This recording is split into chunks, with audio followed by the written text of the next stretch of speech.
So you probably go, God, Pastor Joe is gone all week, rested up, and then he comes back and still doesn't want to do his job? Yes, you're correct. That's exactly what happened. No, got back. We had some long nights and early mornings. So Pastor Lewis asked him a while ago if he could step in and cover for me today. And I started thinking, every time he's been here, I haven't been here to intro him. So I haven't been able to roast him. So I was thinking about all the stupid stuff I could say, because we've known each other for probably like 15 years now, or maybe even longer than that. Yeah, long time. So I started thinking about all the dumb things he's done, and I've talked him out of. No, not just him. But I started thinking it'd be Father's Day, and the one thing that I started thinking, what's one thing that really stands out that Pastor Lewis has done to me? And it occurred to me this morning, the girls. The girls, anytime he talked about you guys, the girls, I think they graduated elementary school, high school, and college at the same time, right? They did all that time, and they could fly, and whatever. They can cook, they could fly. They were driving when they were 6 years old, and they're entrepreneurs. They've had multiple businesses.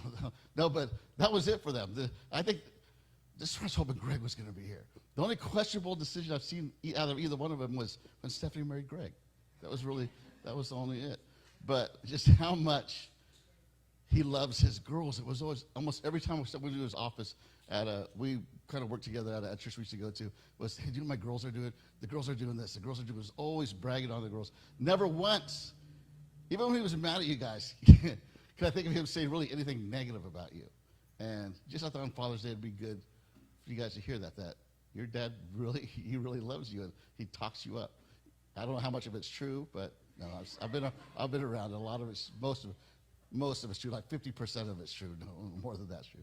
But today's guest speaker coming from me is Pastor Lewis. Coming up. Good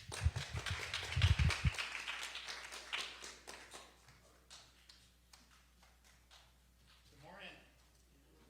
Well, it's been a little bit less time in between the last time I was here compared to the time before. If you remember, we were talking on Palm Sunday when I was here. It had been like 2.5, 3 years from the time before, and we lost that time because of COVID, because of coronavirus and quarantines and stuff, and it just didn't seem that way. And now, this time, it's only been a couple of months. Is this on? I'm just loud, huh? How about now? Oh, made Austin move. How's that? All right, sorry about that. So everything I just said, I'm not going to repeat. But yeah, it's only been a couple months, and yet the world is still going crazy. People say, coronavirus is still with us. It's like, you need to stop saying that. It's here. It's never going away. And now they're talking about the drought that's coming, although I think since I was, a little kid, we've been in a drought. And I was reading this week how this horrible drought is coming. All the new things they're going to be putting in place as laws, and now they're saying it's going to last till 2030. And it was funny because the story that I was studying the last few weeks, or looking at, considering to go through with you guys this morning, is about a man who goes through a drought. And I thought, well, perfect. And, besides that, we've got gas prices higher than ever. We've got inflation higher than ever. You go into the stores and the shelves are empty. I was in the store the other day, and you go in and it's amazing. It's like we're in USSR back in the 80s, and we got to get in line for a potato. And now we go down the aisles, and if there's something on the shelf, we may buy it just because we don't know if we need it. We might not, but we don't know if it'll ever be there again. And so this past week, I was in the store going through the Winco, and I was walking down the aisle, and there was something, and I decided, I'm going to buy that. And so I bought myself a 12-pack. And I thought, perfect. This will go great. I can get myself a burrito on the way home. Perfect, And then as I was leaving the store, I thought, what if I run into somebody I know? So I didn't have a jacket. It's been 100 degrees. It's like, how can I cover this up? Because I don't want them to see my 12-pack. Not because I worried about being a hypocrite. Because I didn't want to share. Imagine if I saw somebody I knew. They may want some. And so then instead of having 12, I'd only have 10. Or if I saw a family member, they're going to want more than 2. Then I'm down to 8 or 6. By the way, did I mention it was toilet paper, not beer? See, some of you guys heard that, and your first thought was, is this guy really standing in Pastor George's pulpit telling us he bought a 12-pack of beer? And those roots of judgment in our hearts start to take a deep, deep grab. And we got to be careful as Christians when that happens. Because you got to remember, the judgmental people are the ones who killed Jesus. Here we are in a drought, and the drought is getting bad, and we're going to look at a drought this morning. You know that during time of drought, when we are in a dry season, when we are without, you know God can do some of his greatest work if we're open to it. But if you're not open to it, if you hear that somebody bought a 12-pack and maybe it really is beer, would you stay away from those people? Or if you hear that their choices of whatever it may be don't go along the lines of you and our Christian beliefs and our Christian foundation, would you stay away from those people? You see, God will do a work, and he wants to do a work in you and bring you to a place, but sometimes we won't go there because it's something we don't want to affiliate with. And what happens is, as Christians, we get found or we get known for the things we're against instead of the things we're for. And when you think about Jesus, I know that if I had bought a 12-pack of beer and I needed him, is that me? He would come over and he would love me. So let's open up in 1 Kings chapter 17, verse 1. We're going to take a look at this guy who's going through a drought. And I want to encourage you to open your heart, open your mind. Think about that. Would you be willing to maybe put away those judgments just for a minute and see if maybe God wants to do a work? So it says, and Elijah the Tishbite of the inhabitants of Gilead said to Ahab, as the Lord God of Israel lives, before whom I stand, there shall not be dew nor rain these years except at my word. So Elijah the prophet, for those of you who don't know, prophets back in this time weren't necessarily, I know some people think that they were future tellers. Not really. Prophets were more of God's messengers. And they were God's soldiers. And most of them, if not all of them, were considered to be absolutely crazy, madmen, out of their minds. But God's, at this time, prophet, his name was Elijah. And he goes to Ahab, who the Bible tells us that at this time was the most evil king that ever led Israel up until this point. His wife was Jezebel. And they are both credited with creating and causing the nation of Israel to stop worshiping the Lord God and start worshiping Baal. And so during this time, Elijah comes to Ahab and he says, hey, guess what? No more rain, no more dew. And so we find out that if you study Baal, that not only is he the god of fertility, but he was also considered the god of rain and dew. And so God is purposely picking a fight with this God in exactly what he's supposed to be God over. And he does it at a time when, he does it with a purpose. It's going to cause the nation of Israel and their economy to crash. Because at this time, Israel was an agricultural nation. If there's no rain, there's no crops. And if there's no crops, there's no food. And if there's no crops, there's no trading. And guess what happens when your economy crashes? God gets your attention. Drought, economy crashing. I love how the Bible is so relevant. This is the Old Testament, and we're standing in a day just like this now. So it says, verse 2, it says, then the word of the Lord came to him, Elijah, saying, get away from here and turn eastward, and hide by the brook Cherith, which flows into the Jordan. And it shall be that you shall drink from the brook. So he gives him this message to give to the king. Go and tell him there's not going to be any water in the land, but you're my guy. And so what's he do? What does God provide for his soldier? What is the most value? If there's going to be a drought, what do you suppose the most valued commodity in all of the land is going to be at this time? Water. Very good. And so God says, I'm going to send you next to water. And I love that. And he's very specific. He says, listen, get away from here. Elijah says, okay, you want me to get away from here? Okay, where do you want me to go? He says, I want you to go eastward. You want me to go eastward? Okay, Lord, I'll go eastward. Then what? And he goes, I want you to hide. Okay, I'm going to hide. Where do you want me to hide? Hide by the brook Cherith.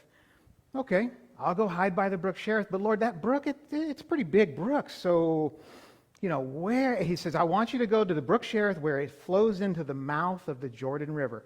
Okay, great. I'm going to go there. And then what do you want me to do? I want you to drink. Okay, it's a pretty good gig. And he says, and then I want you to eat what the ravens bring you. Verse 4 continued. He says, because I have commanded the ravens to feed you there. Stop.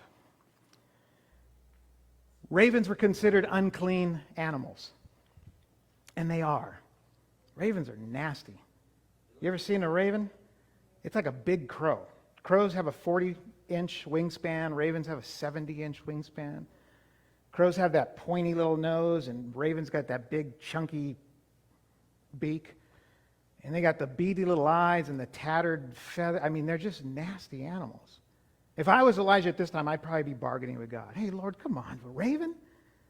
You want me to eat from they eat roadkill, Lord. Can't you send the food with maybe some otters? I mean, have you seen otters? They're cute, Lord. You've seen them on the internet. They hold hands when they sleep so they don't float away from each other. I would have been bargaining. But he doesn't do that. He's open because God is going to do a work. He doesn't say, I'm not going to go to that place where those things are. And so he accepts it. While we're speaking about nasty and evil animals, let's talk about cats. I know some of you people are cats people, but that's okay. Jesus hasn't come back. You can repent of that. But cats are just evil. Anyway, another time. That's not part of the sermon. But that is free for you to take with you. Number 5, verse 5, it says, so he went and did according to the word of the Lord, for he went and stayed by the brook Cherith, which flows into the Jordan. And the ravens brought him bread and meat in the morning, and bread and meat in the evening. And he drank from the brook. That's a pretty good setup. I mean, this is glamping at its best, right? You ever been near a brook? It's beautiful.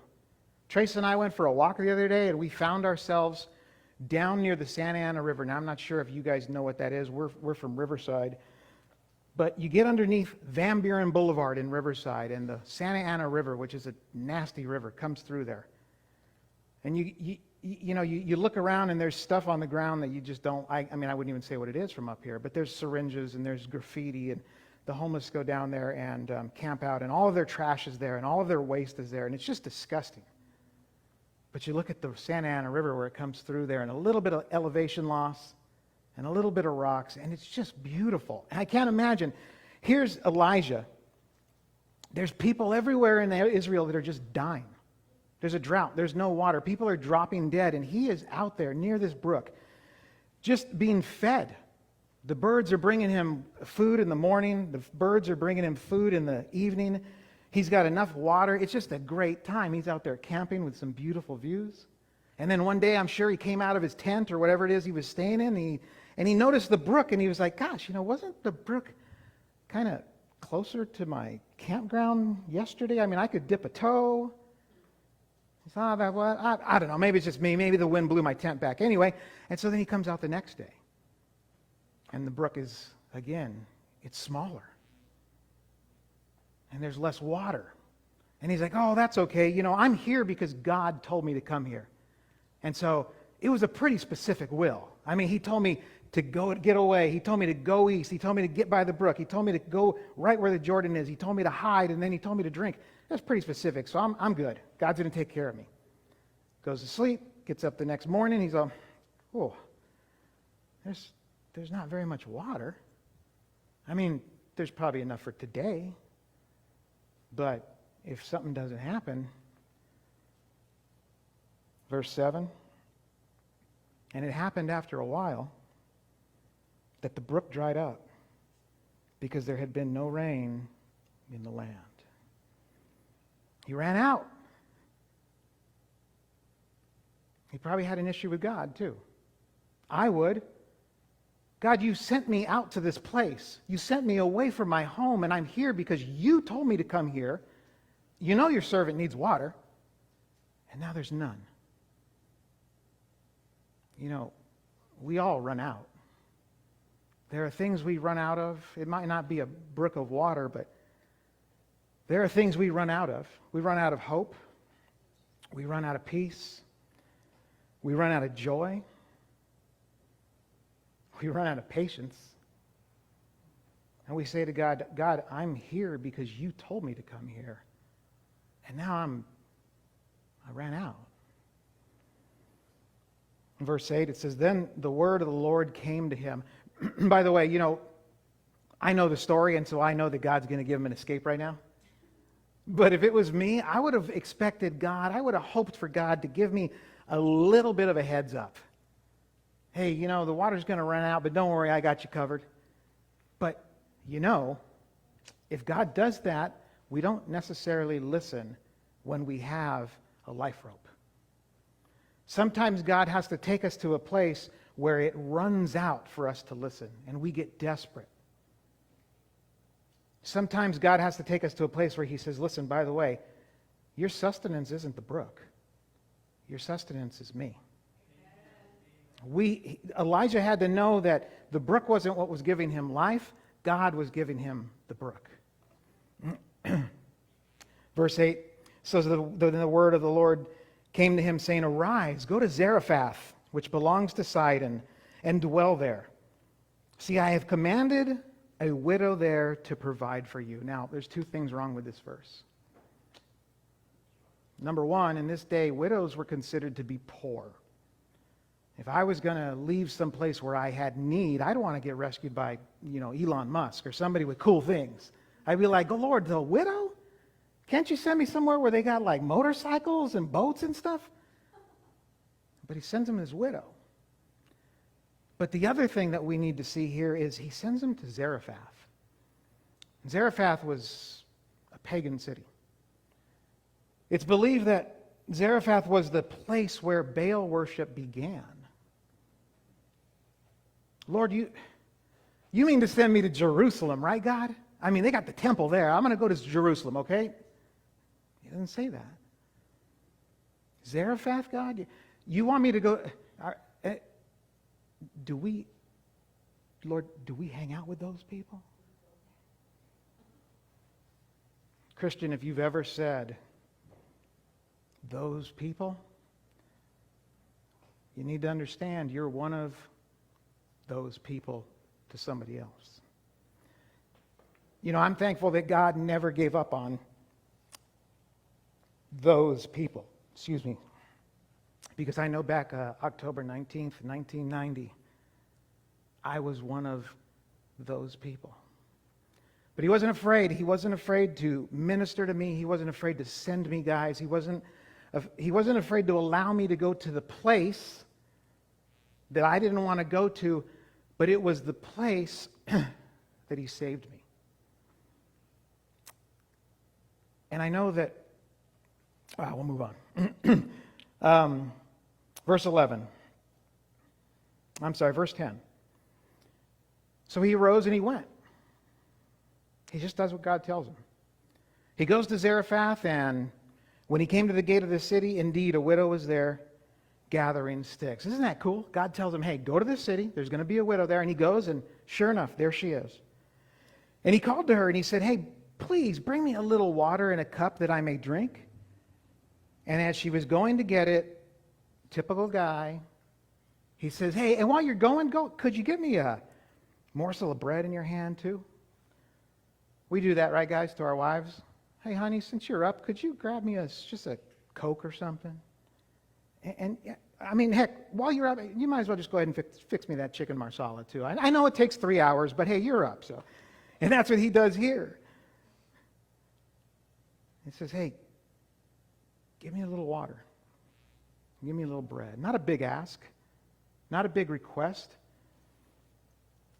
So she says, verse 12, as the Lord your God lives, don't miss that. As the Lord your God lives. This is not a believer. This is a pagan woman. As the Lord your God lives, I do not have any bread. Now understand, this is one of those moments, guys. And I love these moments. I think I love these moments because I don't experience these moments. My wife is the coolest lady ever. She doesn't get upset about things. We don't bicker and we don't argue. She knows that I'm a knucklehead, so she looks past those things too. But you get out into public or you watch on the internet where these guys and girls, they bicker with each other. It's just, I don't know. I find it funny because I don't experience it. But this is definitely one of those moments. Elijah comes to this lady. I mean, this is, hip out, hand on the hip. Bye, Felicia. I ain't got no bread in this house. Moment, recorded right here in the Bible. And she says, I only have a handful of flour in a bin. Verse 12 continued. And a little oil in a jar, and see, I'm gathering a couple of sticks. It's like, I'm a widow. What are you asking me stuff for? And then she goes on, going off on him. She says, I'm gathering sticks that I may go in and prepare it for myself and my son, that we may eat it and die. All right. Lighten up, Francis. I mean, she overreacts quite a bit there. But we can't get down on her. Remember, this is an unbeliever, a pagan, a Baal-worshiping widow who is also running out. And I love the fact that God chooses his soldier, his messenger, his prophet, who he has just allowed to go through a time of running out. And he sends him to this woman who is about to run out. And this woman doesn't even know him. She's a pagan. But God will do that for us, and God will do that with us. We will be experiencing some type of tragedy because we all have, and we all will. We're all going to have a drought. Not just the drought of California 2022 that now is 11 western states and more, and islands. I don't know how you have a drought on an island, but I'm not very smart, so. I'm talking about a drought of love, a drought of money, a drought of relationship. We all go through them. And then he says, hey, Lewis, you know how you went through that one thing? Well, I got a daughter over here who's about to go through it too, and I'm going to send you to minister to her. By the way, she's not a believer. She buys real 6-packs or 12-packs. And we go, I'm not going to go over there.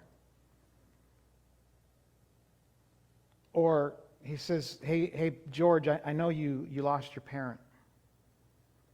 And I got this son. He's a prodigal, but he's still my son. I saw something this week on the internet. I was reading some news, and I saw that the human Ken doll is no longer the human Ken doll. And this is a guy who, he had hundreds of plastic surgeries to make himself look what he thought would be perfect. And now, I guess in the last year or two, you lose time with this pandemic, but in the last amount of time, he's had more surgeries to become a lady, or, the physical appearance of a lady. And the article was on how he, this, I don't remember the new name, and they say, well, you can't say his old name because then you're dead naming him, and everybody gets offended, and then you get canceled. And don't worry, I know some of you are probably like cringing right now that I'm going to say something wrong. I'm not going to say nothing wrong, because when I was reading this story, I had this thought.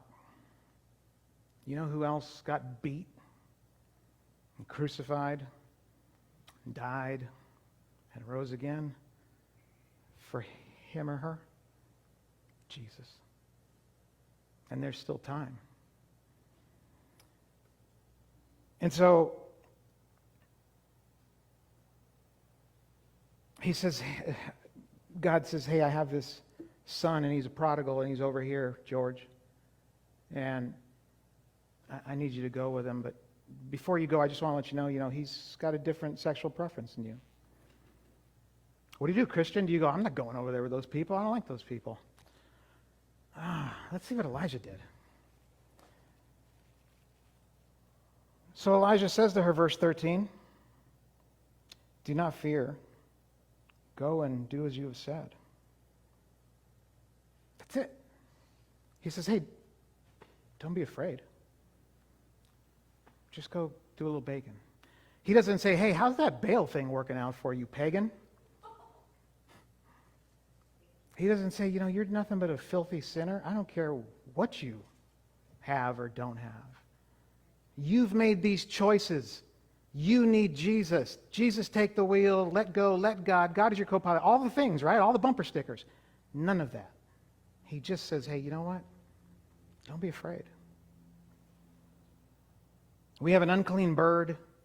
We have an unclean place. And we have an unclean woman. During this time of drought, and God has sent his only messenger at this time, right into the middle of it. He says, do not fear, go and do as you have said, but make me a small cake from it first and bring it to me. Give to God first, and afterward, make some for yourself and your son. For thus says the Lord God of Israel. I like that. Again, he's still not telling her, how'd that Baal thing work out for you? He just says, hey, this is what God says about you. He's about to love on her. He says, the bin of flour that's in your house, that your bin, it shall not be used up. And your jar of oil that's there in your kitchen, it's not going to run dry either. Until the day the Lord sends rain on the earth. He's encouraging her. He's saying, listen, this is what God is saying about you. The rain, it's going to come again. Don't worry about it. It's going to get better. And he wants to do a miracle. And that miracle he wants to do, he's going to do it with the things that are already in your house. The vessels you hold in your own kitchen. You just got to make them available. Verse 15. So she argued with him, right? No. So she went away and did according to the word of Elijah, and she and he and her household ate for many days. And the bin of flour was not used up, nor did the jar of oil run dry. I love that. They've been having parties for days now. All of them. Her and him and her household. And they're eating. Verse 16, according to the word of the Lord which he spoke to Elijah. Now, if the story ended there, it'd be the greatest happy ending, fairy tale, love it, everybody's great ending ever. But it doesn't end there. Now, it happened after these things that the son of the woman who owned the house became sick. How many of you guys ever been around a guy who got sick? You know what it's like. Guys, we got to own up to it. A man gets sick and it's like everything stops. You get the sniffles and you're like, oh, I got the sniffles. Go on without me. My throat, it's a little scratchy. Don't wait for me. Remarry. You'll be fine. I think the same thing happened here. They had to be celebrating. Every day they'd go in and the bin and the jar were full of flour and full of oil. And they were eating day after day, and he was witnessing to these folks. This is what the Lord God says. This is the way the Lord does it. And he's doing a great job. He's being obedient, and then all of a sudden, the Bible goes on and it says, and his sickness was so serious that there was no breath left in him. He dies. They're having this great time, and he's probably pretty happy that the witnessing he's doing and the sharing that he's doing is doing well for him. The family is, benefiting because of this God that they don't know, the true God. And then something dies. It all gets, topsy-turvy. And verse 18, it says, "So she said to Elijah, 'What have I to do with you, O man of God? And what have I done to you? Have you come to bring my sin to remembrance and to kill my son?'" You just came here to point out my sin, didn't you? You came here to tell me what kind of a heathen I am and to kill my son. It's always somebody else's fault.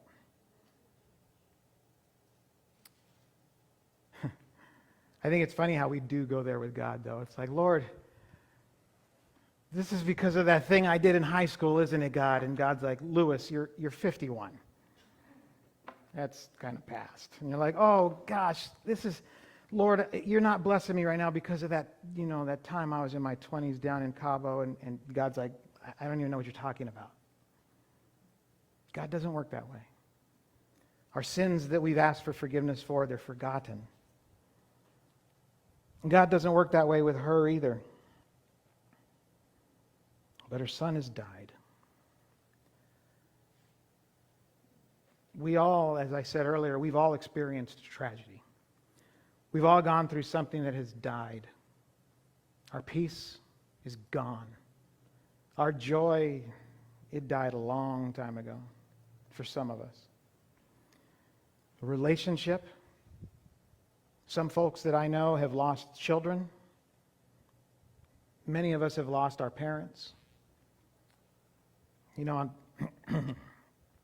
Today is a rough day for Trace, my wife, because it's the 1-year anniversary that her father passed away. It's just not a good day to lose your dad. It's not the calendar dates, but it is. Last Father's Day, we got to call it 4 a.m. that he had passed away. He was a good dude, too. He's been in this church. He walked Trace down that aisle. Trace is, the day she married me, that day actually, August 5th, until that day, and at the time she doesn't mind me sharing this, but she was 54. She had lived every day of her life with him. When she was little, she lived with him and her mom. And then when she was older, they lived with her. And then over the few years after that, with family and stuff, they flip-flopped. Sometimes she would live with them, they would live with her. Always, every single day of her life. He was 86 when he passed away. He had been married to his wife for over 65 years. They had been together for 70 years. There was nothing the dude couldn't do. He was such a great guy. I was going to ask George to put some of the pictures of him walking Trace down the aisle up today, but I just, couldn't do it. We know loss. Elijah says to her, verse 19, "Give me your son." And I love that. Because God says that to us too. We have these relationships. I know, marriages, friendships, joy, peace. They've died. And God says to us, "Give it here." And we're like, "No, Lord, it's comfort. It's what I know. It's an anchor, but it's my anchor." And God says, "Give it to me." And we're like, let me back up. What are you going to do with it? And God says, what are you going to do? Just hold on to something dead? Give me your son. So he took him out of her arms. This is bad.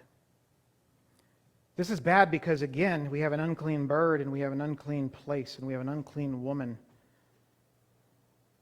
And now we have the ultimate unclean thing, a dead body. You weren't supposed to touch dead bodies. Because the moment you did, you couldn't worship God. You couldn't go to the temple. You couldn't be around people. There were so many things you could not do when you touched something unclean. God isn't afraid. He took him out of her arms, and he carried him to the upper room where he was staying and laid him on his own bed.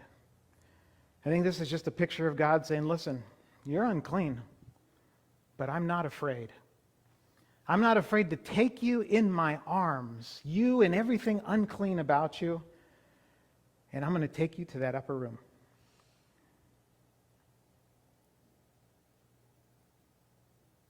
Then, verse 20, he cried out to the Lord and he said,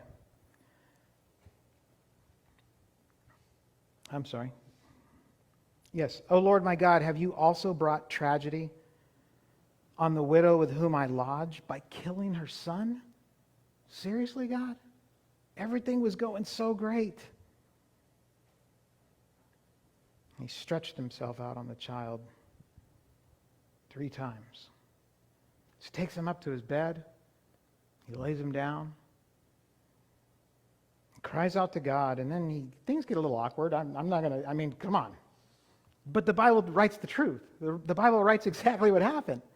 But you got to admit, that's a little weird. What is going on? It's almost like Jesus, He didn't just want to know us. He wanted to dwell with us. He didn't want to just see us from heaven. He wanted to become one of us. And Elijah lays himself out on this child.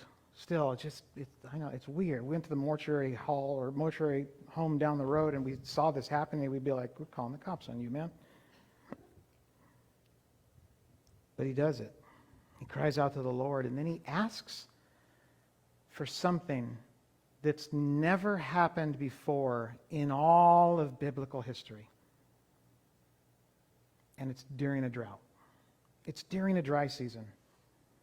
Elijah asks for something nowhere recorded in history had ever happened before. He says, "Oh, Lord my God," verse 21 continued, "I pray, let this child's soul come back to him."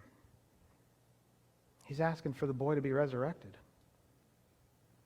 It was not only something improbable, it was something unfathomable, impossible, unheard of. And he says, "Can you do that?" And the Lord heard the voice of Elijah, and the soul of the child came back to him, and he revived. And Elijah took the child and brought him down from the upper room into the house and gave him to his mother. And Elijah said, "See, your son lives." That's all he says. I know if that was me, I would have taken some credit for it. I'm just going to be honest. I'd have been like, I went up there and I laid myself on your boy and he was dead and now I'm unclean, but I did that. And I asked God for the impossible. He doesn't. And the woman, the first time Elijah asks her for something, it's bread and water. The second time he asks her something, he asks for her son. Now that's a big ask. The first one, not too big of an ask. The second one, and you got to figure at the time he asked for that, she probably wasn't too happy with him, wasn't too trusting of him. Look at how the first thing I gave you turned out. And now you want me to give you my son? God asks the same thing of us. And you know the greatest thing, very cool thing? She does it. She gives him her son, dead son. Does she get something back better? Absolutely. She gets a son that's alive. And that's the way it is with God. Now, he asks us to give him something. And I'm not preaching prosperity. Hear me out. This isn't a monetary thing. This isn't a financial thing. But God asks us to give him something. And I promise you, and I can only promise you for my own example, and I love my example because most of the time, for some reason, mine is financial. And I love sharing that with my daughters. And I love sharing that with Trace.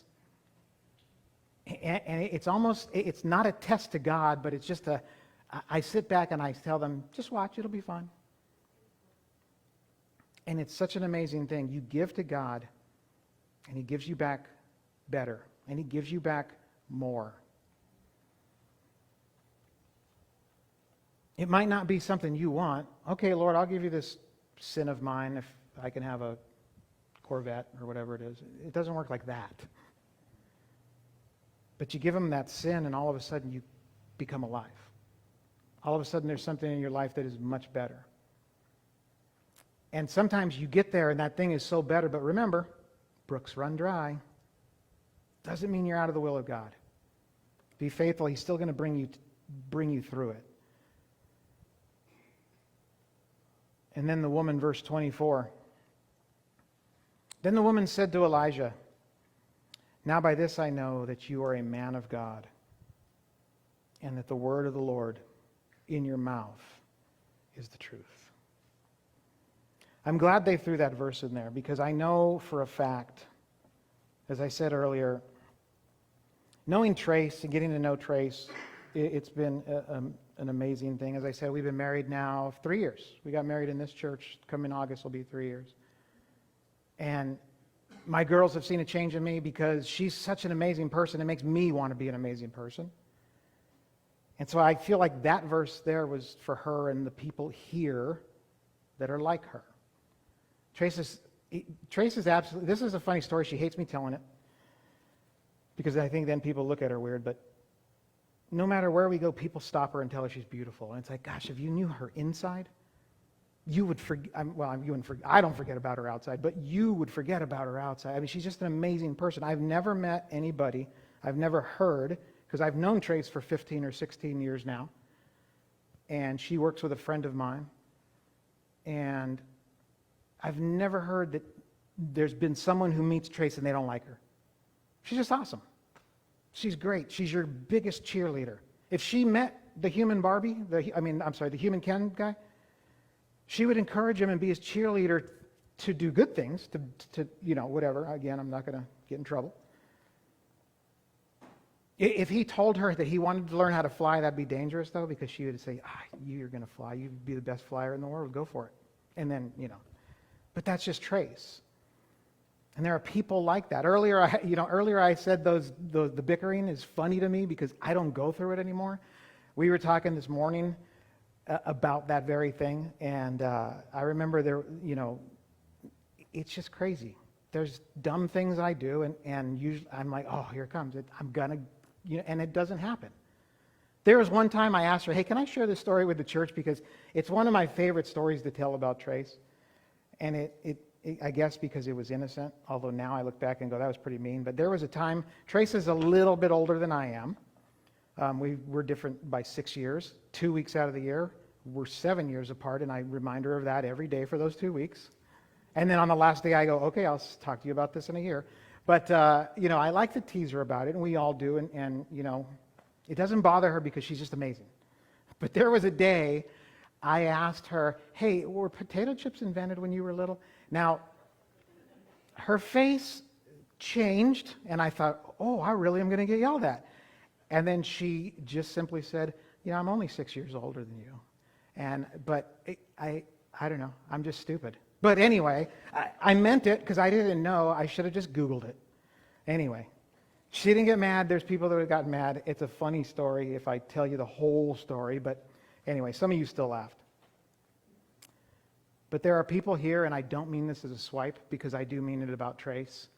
There are people that heard this story today and you didn't get anything out of it because you are loving and you are accepting.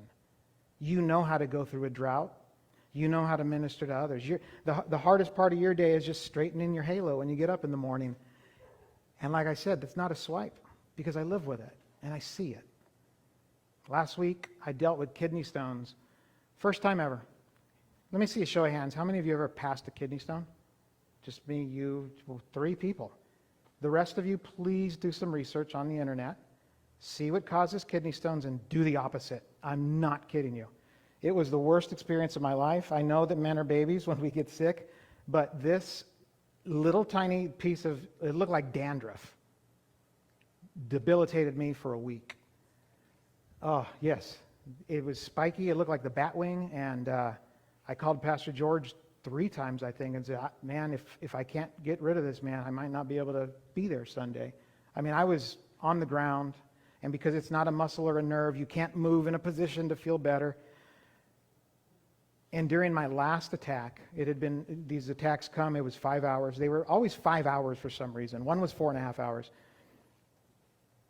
My last attack, I laid down, and I was just in pain, and I was making noise, and I was, whining, and it was bad. And at some point, I fell asleep, and I didn't know it.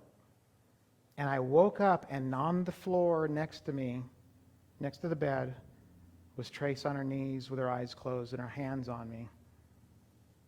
That attack, that cycle, which was was the last one, and the next day I passed it. Power of a praying wife. I wouldn't tell you that if I hadn't experienced it, but it was truly a miracle that I got to witness. And I woke up, and like I said, man, I'll never forget the look that I saw when she was there and just praying. And she told me afterwards, I think the day after, she said, I never prayed that hard before. And I believe it. It was awesome. All she's got to do is straighten her halo in the morning.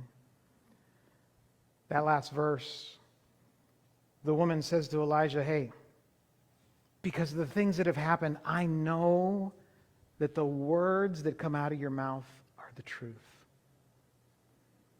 Why did she need to say that? What did Elijah need? What did those of you who are like Elijah or like Trace, if you guys would allow me to use that example, what did he need that for? You see, he was getting ready to go to the Mount of Carmel to do a battle with 450 Baal prophets of Baal. Sorry, I was going to say priests. And what do you need before you're about to look down the face of 450 guys that want to kill you? But a word of encouragement. She says to Elijah, you're the real deal. And I say to those of you who, like I said, you guys are already doing it great. I'm telling you right now, you need a word of encouragement. You guys are the real deal. There are some of us who, our brook has ran out. There's some of us who are holding on to something dead. And then there's some of us who are just doing it right, and you need a word of encouragement. I would encourage you this week to think about this story, because somewhere somebody has gone through something, is going through something that you have gone through. And they may not be the person or at a place or doing a thing or involved with something that you'd want to know the people in this room that you were a part of. But I wonder, if God will use unclean things to sustain the life of his prophet during a drought, wouldn't he do the same thing for us to share his son with someone who needs it? Let's pray. Father, thank you for the story. Thank you for your word. And thank you for the fact that just the relevance of your word from thousands of years ago meets us in a place where we are at today. In a drought. In a crashed economy. With people who are at a loss, with people who have death. I thank you for this church and the community that comes here, and I pray that you would just surround them this week as they consider this passage, and that you would protect them, that you would bless them, that you would encourage them. And Lord, as their brook is running, that they would rejoice, be thankful. And then as their brook may or may not run out, Father, that you would give them that next step. Tell them where to go, what it is they need to do